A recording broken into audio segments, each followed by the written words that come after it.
सो hey everyone, आप सभी को मेरा नमस्कार। मैं अभिषेक सिंह स्वागत करता हूं आपका अपने प्यारे से चैनल एंट्रेंस वर्ल्ड पे। आज जैसा कि 31 है और 27 को अपना थर्ड राउंड आया और 31 को शाम को 6 बजे आपकी आज की राउंड 4 की कट ऑफ रिलीज़ होने वाली है।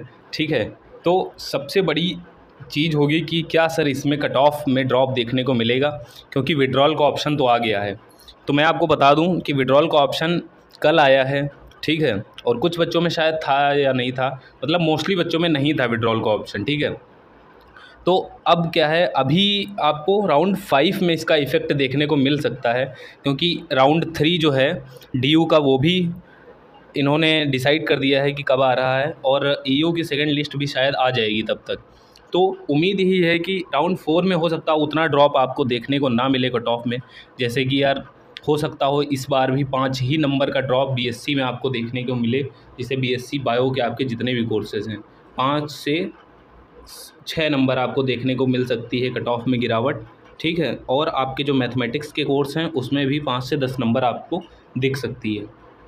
जितनी भी कैटेगरी हैं सब में ऐसा आपको देखने को मिलेगा। और मैं बात करूँ आपकी जैसे आर्ट्स की है, तो आर्ट्स की 4 से 5 नंबर ही घटेगी। और आपकी ये जो जैसे लॉ फैकल्टी उसे बीए एलएलबी, तो बीए एलएलबी में ज़्यादा आपको चेंज नहीं देखने को मिलेगा, 1-2 नंबर ना एग्रीकल्चर में देखने को मिलेगा। ठीक है, क्योंकि इनमें ऑलरेडी ये बहुत डिमांडिंग कोर्स हो जाते हैं, तो सारे बच्चे इन्हीं के लिए जाते हैं, तो इसमें आपको कट ऑफ में चेंज देखने को नहीं मिलेगा। अब क्या है कि कट ऑफ अभी क्या है राउंड 4 में भी, जैसे कि बहुत सारे बच्चे जो है सीट ले रहे हैं, और विड्रॉल का ऑप्शन अब इन्होंने कल दिया है। तो जिन बच्चों को भी एयू में सीट मिल चुकी है और डीयू में, जैसा कि मैं आपको बता दूं कि जैसे ही राउंड 3 आपको हुआ, राउंड 3 उन्होंने रिलीज़ किया, उसके बाद आपको जो है वो विड्रॉल का ऑप्शन तभी तक देंगे, मतलब राउंड 3 तक ही विड्रॉल का ऑप्शन रहता है। और राउंड 3 तक अगर आपने विड्रॉ नहीं किया डीयू से, तो आपका पैसा वो वापस नहीं होगा। ठीक है ना, मैंने जब विड्रॉ किया था रामजस कॉलेज से, तो 26 थी लास्ट डेट, तो उसके बाद आप विड्रॉ नहीं कर सकते थे। मैंने 23 को ही कर लिया था राउंड 3 में।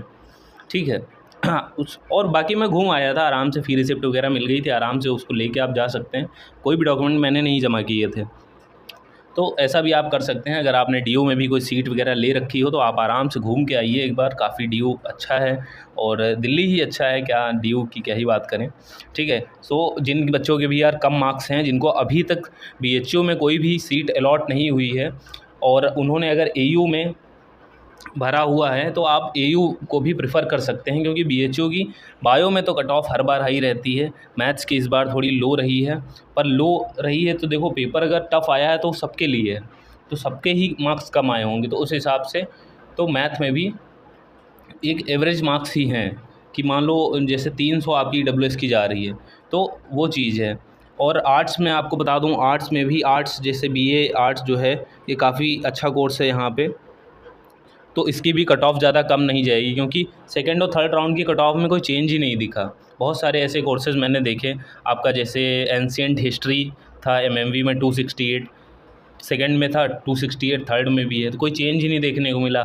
अब ज़्यादा से ज़्यादा ये कितना जाएगा, 265 चला जाएगा, इससे ज़्यादा नहीं जाएगा ना।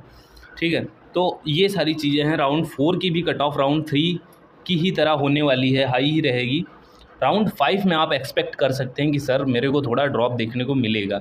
और मॉपअप राउंड की अगर बात करूं, तो पहली बात तो मॉपअप आप अभी से सोचिए मत कि मॉपअप होगा, और हुआ तो बहुत अच्छी बात है। अगर मॉपअप हुआ तो उसमें आपको एक अच्छा खासा ड्रॉप देखने को मिलेगा, क्योंकि मॉपअप में क्या होगा, जिन बच्चों को सीट लेनी होगी इसमें मेन राउंड में वो ले चुके होंगे, और जिनको विड्रॉ करना होगा वो अपने काउंसलिंग एंड होने से पहले ही कर लेंगे, क्योंकि बाद में कोई विड्रॉ का ऑप्शन नहीं देते हैं ये लोग। क्योंकि देखो मॉपअप में इन्होंने वैकेंट सीट रिलीज़ करनी है। अब आप सोचिए, आप सीट अगर इनकी घेर के रखे हैं और आप सोच रहे हैं मैं बाद में विड्रॉ करूँगा, तो इनकी एक सीट ख़राब हो जाती है। ठीक है ना, तो एक सीट यार बहुत मैटर करती है बीएचयू में। तो उस सीट को ना ख़राब होने के कारण ये क्या करते हैं कि आपको विड्रॉल का ऑप्शन तभी तक देंगे जब तक मेन राउंड चलते हैं। ठीक है, जैसे ही मॉपअप आता है आपका विड्रॉ का ऑप्शन चला जाएगा, और फिर आपको वो पैसा तो वापस नहीं मिलने वाला, आप एडमिशन लें चाहे ना लें उससे फ़र्क नहीं पड़ता। ठीक है, अब एक बच्चे का डाउट था जिसको सब्जेक्ट अलॉट हुआ है, क्या वो भी मॉपअप में पार्टिसिपेट कर सकता है? जी नहीं, ऐसा होता है यार कि आप अगर एक सीट आपके पास है तो आप दूसरी सीट को कैसे पकड़ सकते हो? ये तो वही बात हो जाएगी ना कि एक बच्चा 2 सीटें पकड़ के रखा है और एडमिशन तो उसको एक ही में लेना होगा, तो एक सीट ख़राब हो जाएगी। इसी की वजह से इन्होंने एक नियम बना रखा है कि अगर आपको मॉपअप में एंट्री लेनी है तो आप पहले पुरानी वाली सीट छोड़िए, ताकि वो आराम से जो है अपना वैकेंट सीट जो एक आप छोड़ेंगे उसको भी मॉपअप में इंक्लूड करें और किसी और बच्चे को सीट मिल सके। तो ये यहाँ की मतलब ये हर जगह होता है यार कि कोई भी सीट ख़राब नहीं की जाती है। और जैसे कि मैंने जब थर्ड राउंड में डीयू में भी वही सीन है। डीयू में मैंने जैसे ही रिफ़ंड किया या विड्रॉल ऑप्शन जिससे मैंने एडमिशन कैंसिल करवाया, तो मैं स्पॉट राउंड में भी पार्टिसिपेट कर सकता था और एक सुपर स्पॉट राउंड आता है लास्ट में जिसमें नॉर्थ कैंपस में कोई सीट नहीं होती हैं, तो वहाँ भी आप पार्टिसिपेट कर सकते हैं। तो ये सारी चीज़ें हैं। तो आप एक सीट जब तक पकड़े रहेंगे तब तक आप दूसरी नहीं ले सकते। और मेरा सजेशन यही है कि कोई भी लोग ऐसी गलती मत करना कि भैया आप विड्रॉ करके आप सोच रहे हो मॉपअप में मुझे कम मार्क्स पे कोई अच्छा सब्जेक्ट मिल जाएगा। मॉपअप में आपको कोई भी अच्छे सब्जेक्ट नहीं मिलते और ना अच्छे कॉम्बिनेशन मिलने वाले हैं।